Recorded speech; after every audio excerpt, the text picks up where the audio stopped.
In this video, I'm going to show you how to appear offline on Instagram. So this is when you're messaging people or going through messages and you can see the active status on the accounts that you're viewing. And so people can see when you were last online. So this is an option to appear offline so that people cannot see your activity status.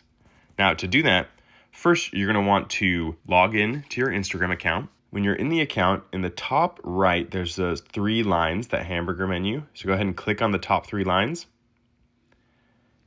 And then here, you can scroll down your settings and activity until you see the section that says how others can interact with you.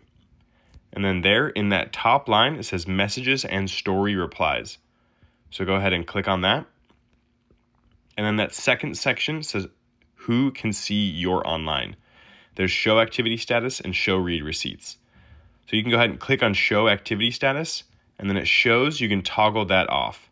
So this is what allows accounts you follow and anyone you message to see when you were last active or are currently active on Instagram.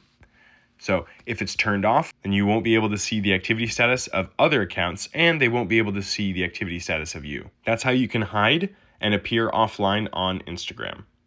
Now, if you're also trying to remove the read receipts of the messages, you can click that off as well, so people can't see when you've read their messages on Instagram. That is how you can appear offline. You can go back to your settings and privacy, and if you can't find it, then you can always just type in this search bar, type in activity, and then there's that second option, show activity status. You're able to navigate there as well. Thanks for tuning in. Hopefully you found this helpful. Don't forget to like and subscribe.